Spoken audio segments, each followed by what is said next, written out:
our topic for today. Can you say biblical meditation? Okay. How many of you knows how to worry? Ako lang ba? All of us are not just candidate. I'm sure all of us at one point in our life, we experience anxiety, we experience worry. Usually during that time when you worry, what do you do? I mean, how do you find yourself in that predicament or situation? Am I right that in saying that during that time, you always rehearse those things that you worry about? Tama?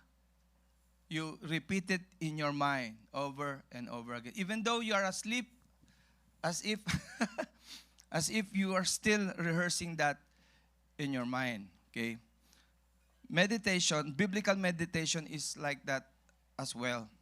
Only that it is focused on the Word of God. So our main text comes from Psalm 1, verses 1 to 3. Okay? Can all the ladies read this passage, verse 1 to 3? Ready? Let's go.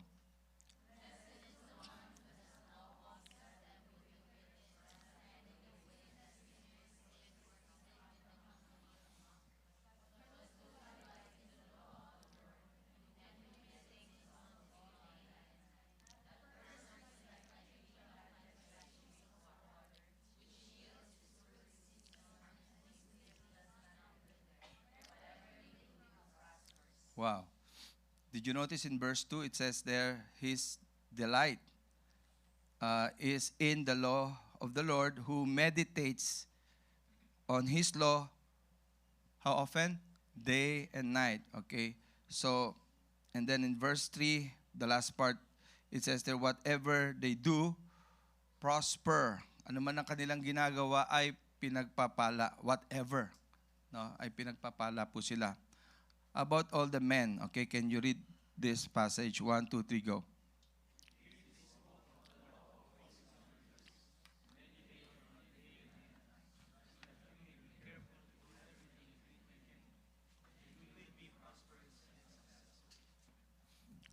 Okay, it's a similar admonition coming from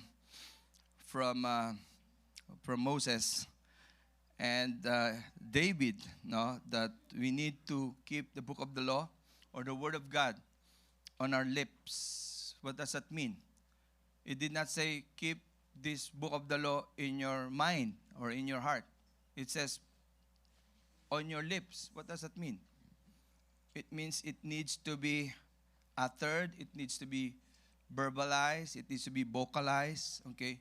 So by way of introduction, brethren, today, okay, we have this what we call the noise dilemma. Can you say noise?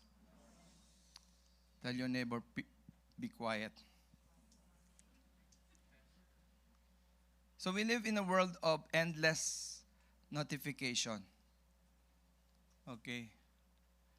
Headlines and information. Notification every time we have our handheld devices, 24 by 7, we receive, from time to time, we receive messages, notification, and then from different headlines, from different networks, no? So, this world is filled with what we call information overload. Can you say information? You know, the Bible says that according to Prophet Daniel, in the last days, knowledge will explode. Knowledge will explode. I want you to listen to this now. Sabi po ng every day, humans and machines create and upload roughly 402 million terabytes of data to the internet. Could you imagine how huge is that? Nag-a-upload daw ang both machine and humans ng 402 million terabytes. Can you say terabytes? When we were still starting to develop in terms of technology, we don't know this term terabyte. We only use what we call bytes. Di ba? Another one, bytes. We only use bytes or megabytes. And then, eventually, it evolved. We have this what we call terabytes. Okay? So, sabi po dito, this staggering volume includes everything from social media, posts and videos to emails, sensor logs, and web searches. The Internet's massive daily information flow is largely driven by everyday media consumption and communication. A typical day on the Internet includes, listen very carefully, video streaming and uploads. Users upload over 720,000. This is per day, okay? 720,000 hours of new video to YouTube daily. Could you imagine? Yun po yung ina-upload nila. 720,000 hours of new video to YouTube daily. Tindi, no? And social media, Facebook users alone generate around 4 petabytes. The moment I learned of that, I thought it's only terabytes. They said that 4 petabytes of data every single day. What is petabytes mean? Hindi malam. Okay. Alam ko lang Another 1 bytes to dust. 4 petabytes. Of course, this is more greater than terabytes. Okay? And then, messaging and mail. Globally, people send over 300 billion every day. 300 billion emails and 100 billion WhatsApp messages every 24 hours. Could you imagine that? That will blow your mind, okay? So, in Google search, billions of Google searches are processed every day, continuously generating, indexing, and behavioral data. That's why they're able to make research based on what we usually type in the Google search. You know, the number 1 word that is being typed in the Google search is YouTube. Next is, I think, Amazon. And the third one, I forget. No. So, look at how a massive information that is when it comes to the world we are living. So, it seems that there is an information overload. And some of us, even, I think some young people today, I mean, their brains are buffering, you know. Sometimes when you talk to them, parang hindi na nila ma-process yung sinasabi mo. They lack the ability to meditate or to communicate, okay? Do you know that the average human mind, according to studies, shows according to study, 50 thoughts daily. We process 50,000 thoughts daily. Yet, staggering 70 to 80% are negative. Yeah, all of us. We process an average of 50,000 thoughts. Even right now, as you sit there, you process a lot of things. Some of you might be here physically, but mentally, you are in Mars, okay? So, 70% of the things that we process every day, they're all negative. Tindi, no? So, brethren, on the case of cultural clarification here, brethren, modern culture treats meditation as emptying the mind. We have some popular disciplines being floated in the society, such as yoga, all this discipline. in order to obtain certain level of peace, no? They empty the mind, okay? We call it uh, Eastern mysticism, or what we call meditation.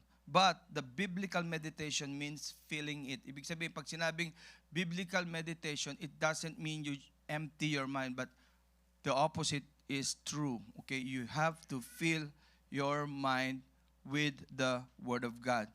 So, in short, biblical meditation is the deep, repetitive, parang Bisaya, no? Bisaya, no? It's a deep, repetitive pondering of Scripture to align our lives with God's truth. Nahawa na ako sa mga Bisaya eh. No. Paulit-ulit. No? Pag sinabing meditation, you repeat it. Okay, so by way of the text that we have read, we need to explore how God calls us to delight in, to chew on, and to live out His Word. Okay? So, again, we will expound this more in point number 2, what is the biblical, or what is biblical meditation? Okay. The root word of biblical meditation coming from Hebrew is haga, means to mutter, to groan, to speak under your breath. Okay.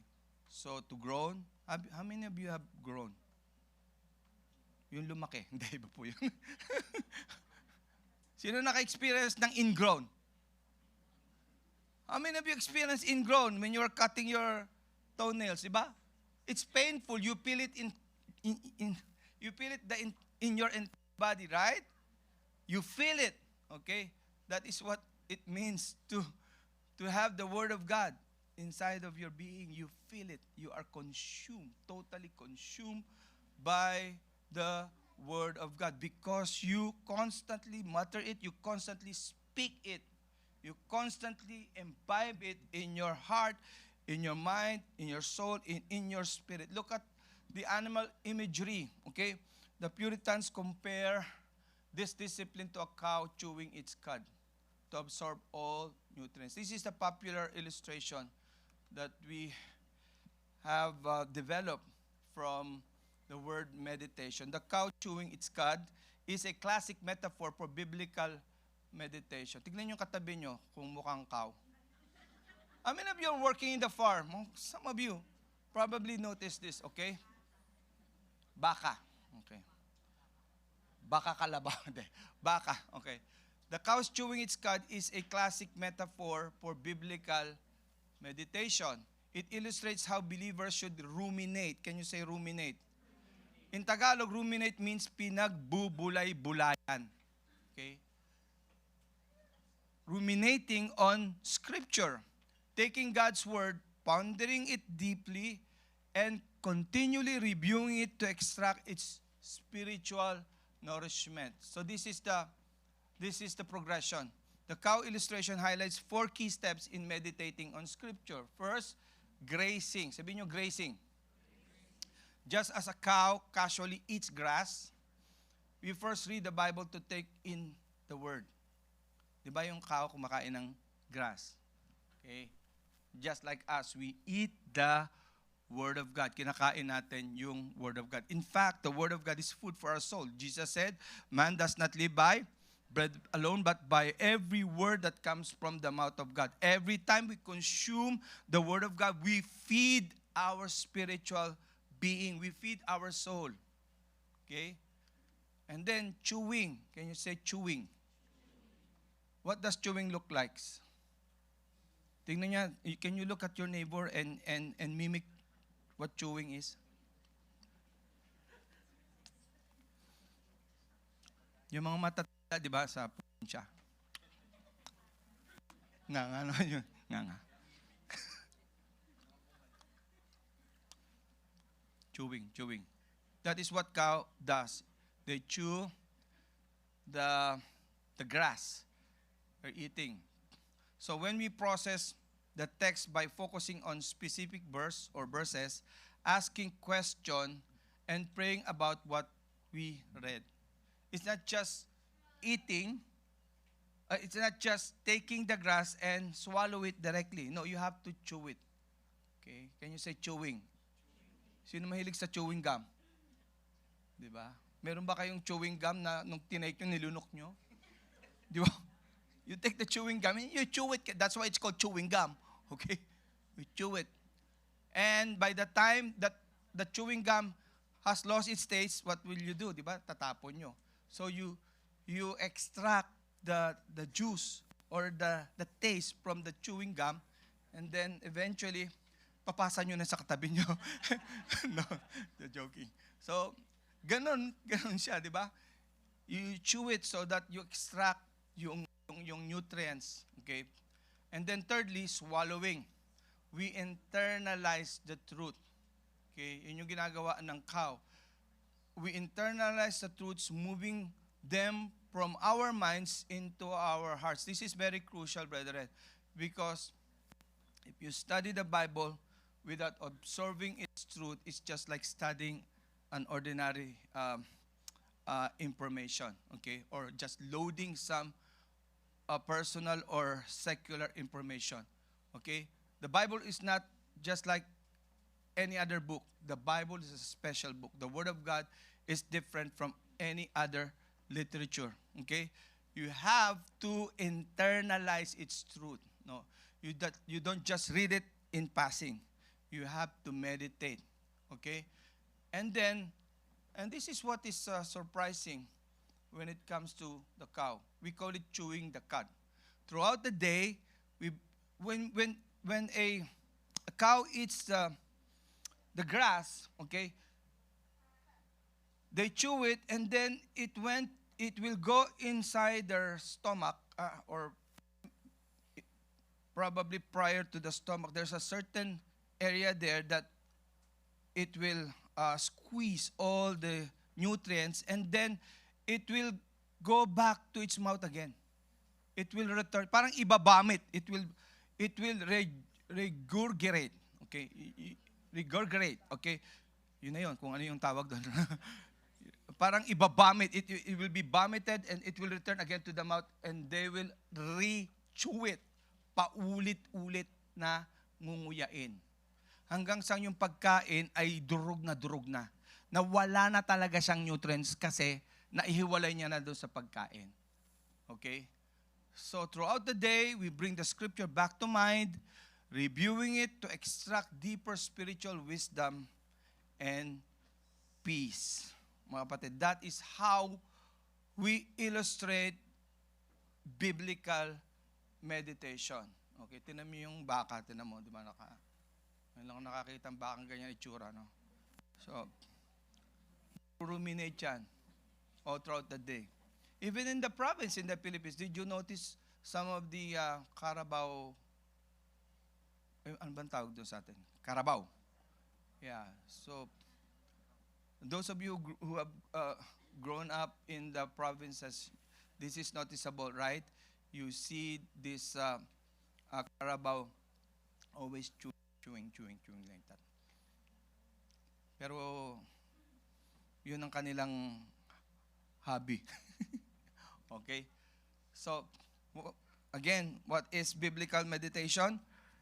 The sharp contrast is that Eastern meditation seeks total detachment, but Christian meditation seeks deep attachment to a person and his truth. Because the Bible speaks of a person. The Bible, the Word of God, centers around the person of Jesus Christ. So every time we meditate on the scripture, it's always pointed to the person of Jesus Christ and the truth that He has shared to all of us. So, yun po yung pagkakaiba ng ibang literature that we are studying or reading. Okay? When it comes to objective focus, we move fast, speed reading a verse to letting that verse read you. Okay? Like, when you are reading the scripture, okay? It's like eating that truth. How do you discover, or how do you discern, or how would you know that you have already meditated on the scripture. If what you have eaten you already. Tama ba yung English ko? Kung yung kinain mo ay kinain ka na. If what you have devoured from the Word of God has already devoured you. That is my personal take. Because every time we read the scripture, most of the time, we put meaning to what we read. We call it eisegesis. You are the one putting meaning. But the Bible has its own interpretation. You don't have to give meaning to it. It can speak for itself. It has its own context. Okay? So it's appropriate for us. It is just right for us to read the scripture based on its context because it will speak to us. Okay? If you will allow it to speak to us, it will speak freely. Because the Bible, according to 2 Timothy chapter 2:15, it is inspired by God. It is the Holy Spirit who wrote the Bible. So every time you feast on the Word of God, remember what the writer of Hebrews said. The Bible is like a double-edged sword. It penetrates even to your deepest heart. It penetrates even to the dividing joints, spirit, joints, and marrow. It judges the attitude, thoughts, and thoughts of our heart. Nothing is hidden before His sight. To the one to whom we must give account. The Bible says, when you rightly divide, when you properly apply the Word of God in your life, it will do a clinical surgery in your spirit. Aanuhin ka niyan. The Word of God will operate on you because it is like a two-edged sword. Amen? So you need to allow the Word of God to really speak to you, to really consume you. Don't just consume the Word of God, allow the Word of God to consume your entire being. Napakalaga po nun, mga kapatid. I won't allow to belittle some of those things that might come across in your mind when it comes to the scripture. Your intelligence is not sufficient to grasp the mind of the one who created the heavens and the earth. You cannot place God within the box of your little intelligence. If you read the Word of God, as you read the Word of God, you are reading and expounding on the mind of the creator of the entire universe. He's the one who set up the starry host. He's the one who created all those planets, billions, trillions, quadrillions of planets, galaxies, universes. Diba? But He chose to dwell in our hearts through the Word of God. Amen. In the beginning was the Word, and the Word was with God, and the Word was God. Verse 14 of John chapter 1, and the Word became flesh. Pero mo, the God who created the universe has chosen to live among us. The Bible says, we beheld His glory. Nakita, nasaksihan daw natin ang kaluwalhatian ng Diyos. Mga kapatid. God is no longer an abstract God because He allowed Himself to be manifested in the flesh. We have seen Jesus. And when Jesus was here, He manifested the Word of God. He is the Word incarnate. That's why every time we read the Word of God, be open to the revelation of the Holy Spirit because the Holy Spirit will reveal Jesus in a deeper way in your life. It depends upon your attitude. Amen? Thirdly, the promise of in meditating. What is the result of meditating on God's Word? According to verses 3 of Psalm chapter 1, there will be unshakable stability. Wow, grabe. You will be unshakable. Hindi ka mayayanig. No? Kahit anong balita marinig mo dyan. Kahit na mag-forest fire dyan. Di ba? Kahit na di tayo makahinga. Di ba? You will be stable. You will be unshakable. You will be unstoppable. Amen? Psalm 1:3 promises, you will be like a deeply rooted tree that survives drought. Grabe, no? Para kang puno na kahit na walang tubig, ikaw ay mayabong pa rin. Because there will be continuous fruitfulness, producing character, love, and joy precisely when life demands it most. Brethren, thirdly, prosperity is not just obtaining a lot of stuff here on earth.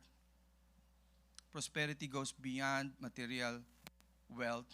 I believe prosperity has to do with also obtaining all those characteristics that God wants us to obtain, such as the fruit of the Holy Spirit, joy, peace, kindness, gentleness, and everything that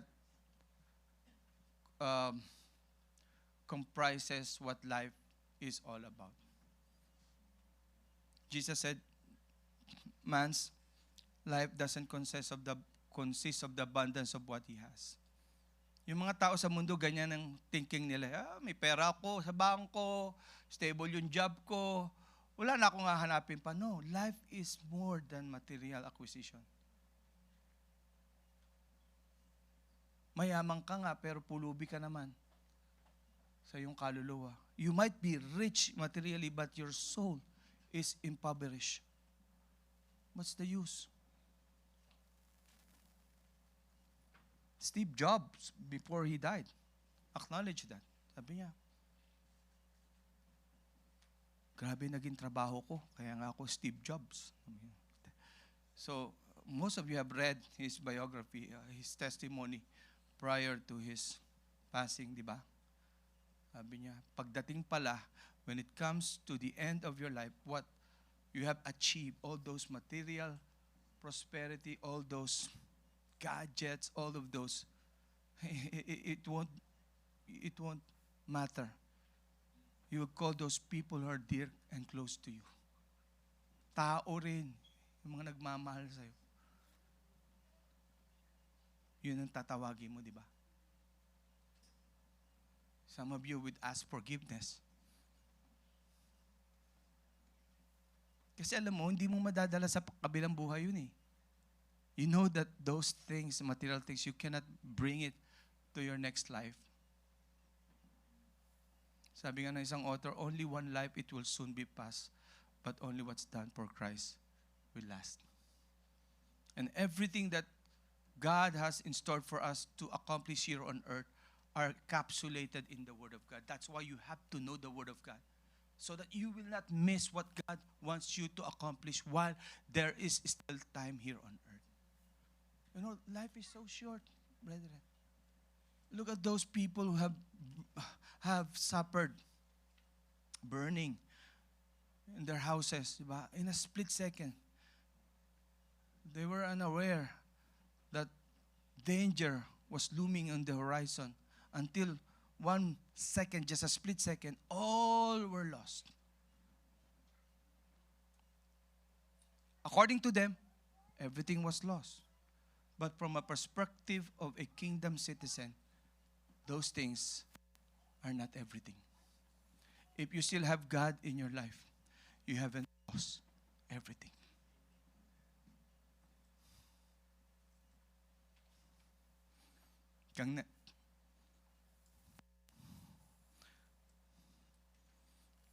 Kung nandiyan pa si Lord, hindi pa bubos ang lahat. When hope is gone, everything is lost. In fact, there's no hopeless situation in this life. Only people who think hopelessly. Because the God we're serving is the God of hope. And the Word of God can be trusted. Because that's the only anchor we can anchor ourselves in the Word of God. Nothing else in this world can be trusted. Wala kayong pwedeng panghawakan dito sa mundong ito. Kahit yung health nyo, sabihin nyo, malakas ako eh. Nag-enjoy ako sa buhay ko eh. In the prime of my life. I'm unbeatable. No. In just a split second, your health can ruin your life. Tama po ba? We're not exempted, even pastors, even Christian workers, just like what we are. I have told you before, my pastor friend who came here. Right now, he's battling for his life. Now, he's in critical condition right now. Pastor Dolan, he's just 64. Right? He's just 7 years older than me. But look at that, he's still young. But who would have thought, okay, who would have thought that he will suffer that fate right here in Canada? They're just on a tourist visa, on a visitor's visa. So, wow, I said, wow. Of course, if they knew that would happen, they would not pursue here. They would not go here. Okay. So what I'm saying, brethren, life is unpredictable. Aside from it being short, life is unpredictable, according to the book of James. So we need the Word of God in our lives. Amen? So the promise is through prosperity. Spiritually, we will prosper. And then renewed thoughts, forging anxious habits by actively dwelling on whatever's pure and praiseworthy. What did Paul said in Philippians chapter 4? Whatever's true, whatever's admirable, if anything is praiseworthy, think about such things. So let's focus on the Word of God. Because if you focus on the things of this world, you will be frustrated, you will be discouraged, you will be depressed. Diba? One author said, if you look at the world, you will be depressed. But if you look on God, you will be uplifted. Amen? So lastly, the practice. How do we do it daily? Okay, we need it to read it intently. Okay? So, it means devotionally. Okay? We should not haphazardly go into the Word of God and treat it like any other piece of literature. Pick a single small portion of Scripture instead of rushing through the whole chapters. What's the point of reading the whole chapter but you miss the truth? Or you miss the truth behind it. It's better to read a handful or just a verse or two and then, expound and meditate on it. The video Bible that we have shared with all of you guys are a big help. Okay? But that is just a resource. Okay? Video Bible should not be, ang tawag doon, hindi siya dapat kapalit ng Holy Spirit sa buhay natin. Okay? It should not replace the Holy Spirit speaking to us. Because the Holy Spirit is the one who wrote the Bible. So we need, every time we read the Bible, we need to read it prayerfully. Okay? Later we will discuss that, no? Yung kahalagahan ng prayer. Okay? And then ruminate out loud. Whisper the text, repeat the praise, and stress different words as you go on. How many of you are into memorizing Scripture? Pastor, kailangan pa bang i-memorize yan? Yes. Sabi ni Joshua, meditate. Speak of the Word of God. Okay? Study according to Paul. Study. 2 Timothy, chapter 2, verse 15. Study to show yourself approved unto God, a workman that needed not to be ashamed, correctly handling the word of truth. All of God's people are student of the Word of God. Anong ginagawa ng estudyante? Nagbubulakbol? What does a student do? They study. Amen? So if you are a student of the Word of God, it is just proper for us to approach it and treat it. Kaya nga kayo nag-i-study para pumasa, di ba? Meron ba nag-aaral sa inyo para bumagsak? Ay, mag-aaral ako sa Western para bumagsak. Meron bang ganun? No. You have to be approved. You have to go into the next level. In the same way, brethren, a Christian who doesn't desire to grow in his or her faith through the Word of God is questionable. Tanong mo sa katabi mo, Christian ka ba? Wala si Christian dito, no? Christian ka ba? If you are a Christian, it's automatic. Okay? Kumain ka na ba? How many of you have eaten your food? Okay, physical food and spiritual food are parallel.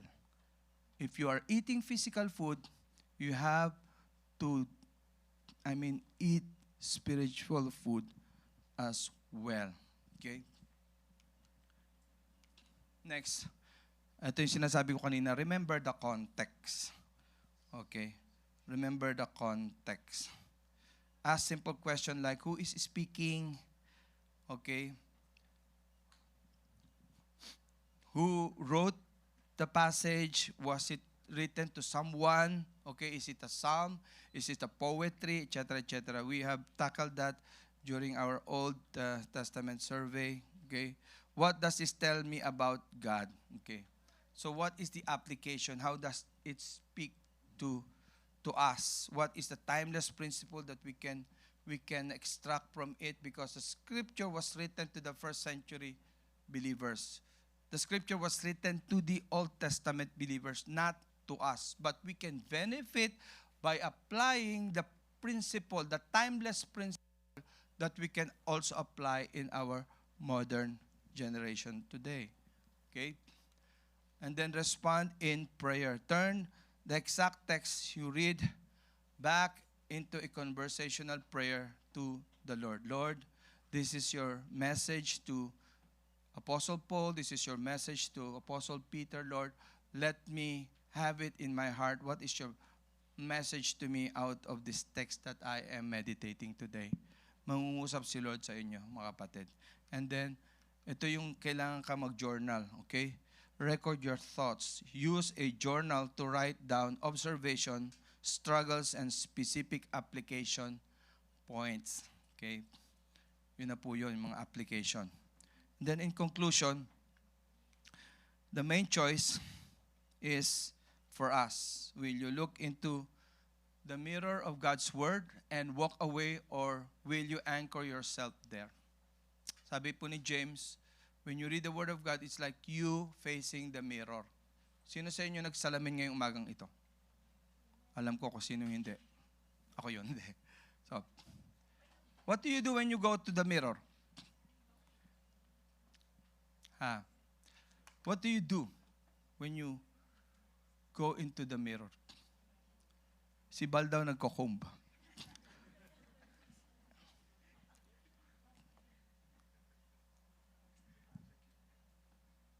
Sideway. You try to fix your face, right?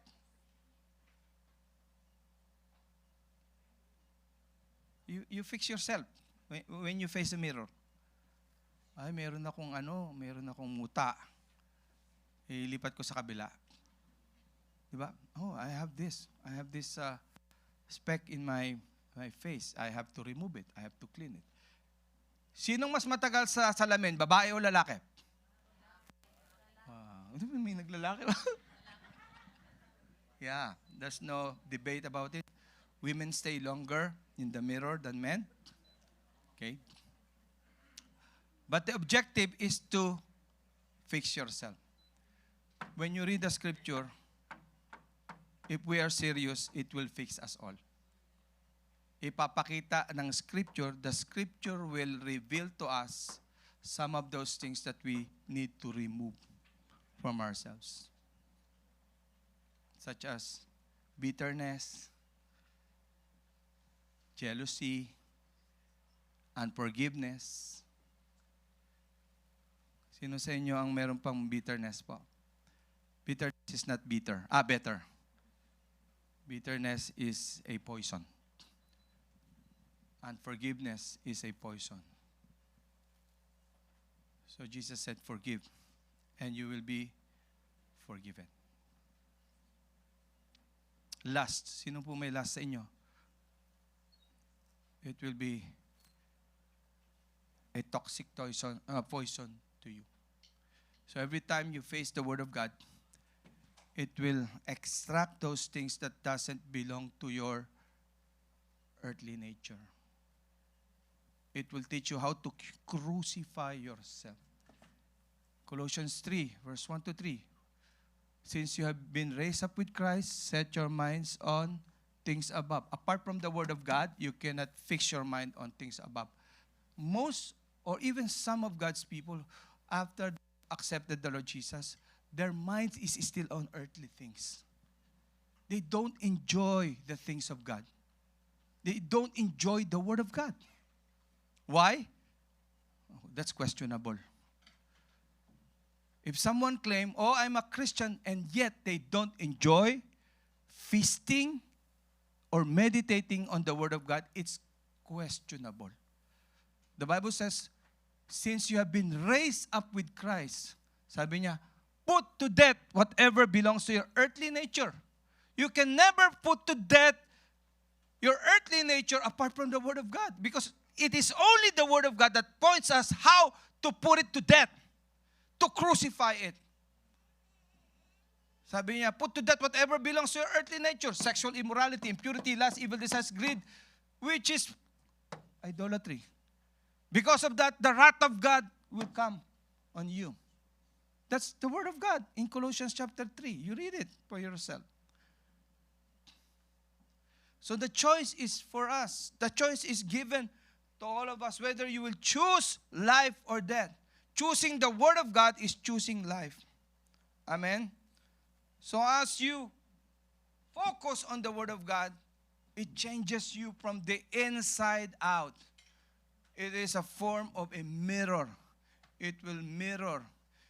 The Lord, the mirror will show you what needs to be taken off from you. The Word of God will show you what things are that are needed to be taken off of you. That's the role of the Word of God. Amen? So starting points, it's simple. Just block certain minutes every day. Sit and meditate on that verse.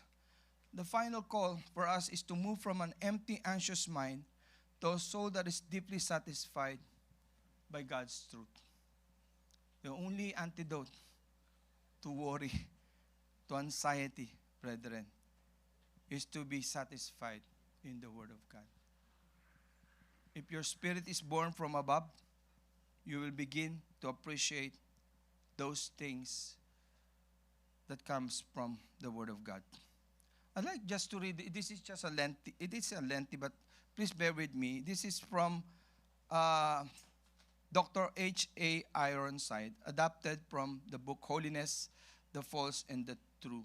Sabi niya dito, it is said that John Bunyan, if you are familiar with him, it is said that John Bunyan had written inside the cover of his Bible, the author of, kilala niyo si John Bunyan, yung author of Pilgrim's Progress book. Ang gandang book yun. You read it. Okay? So it is said that John Bunyan had written inside the cover of his Bible, this book will keep you from sin, or sin will keep you from this book. If we desire to be holy, set apart for the use of our Master, we do not need to pray for power, nor for the gift of the Spirit, nor for some special blessing. Rather, we may join with the psalmist in this earnest petition regarding God's word. Open thou mine eyes, that I may behold wondrous things out of thy law. Give me understanding, and I shall keep thy law. Yea, I shall observe it with my whole heart.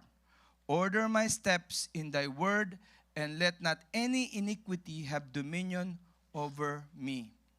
Lastly, sabi po dito, to read the Bible in a merely intellectual way will not minister Christ to your soul.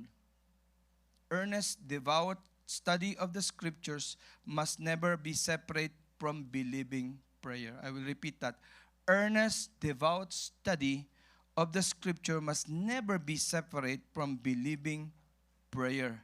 It is by this means that the soul is maintained in communion with God. Prayerless study becomes dry and unprofitable, especially those of you who are teaching your life group, okay? Prayerless study becomes dry and unprofitable, leaving the student heady and cold-hearted. But prayerful meditation on the inspired pages will nourish the soul in divine affection, leading the heart to Christ Himself. Of this blessing, may we all know more until we see Him face to face and be forever wholly sanctified. That is the prayer of Jesus before He went to heaven. He said, Father, sanctify them by the truth. Your word is truth. Only the Word of God can sanctify us. Only the Word of God can set us apart. Only the Word of God can fulfill every promises and purposes that He has given to each and every one of you. You have a promised land. All of you, all of your families here have a promised land. When I say promised land, He has a vision for your life. He has something in store for you. Don't allow the enemy to snatch it. While there's still time, deliver, discover, fulfill that promised land. Fulfill that vision in your life so that one day when you stand for Him, magano lang siya sa'yo. He will just commend you. Well done, good and faithful servant. Especially some of you young people, sometimes you procrastinate God's plan for your life by thinking, oh, I still have time in the future. I'm still young. I need to enjoy myself. You become clumsy, you become careless to the point that you didn't notice, little by little, you have been devoured by the system, worries and cares of this world, making the word choke in your life, according to Matthew 13. Allow the word of God to be planted in the fertile soil of your heart. Don't allow worries, cares of this world limit or hinder what God can do through the word that will grow in your lives. Are you amenable to that? Amen. Lastly, ang sabi po ni Thomas Watson, without meditation, the truth which we know will never affect our hearts. As a hammer drives a nail to the head, so meditation drives a truth to the heart. Shall we all stand?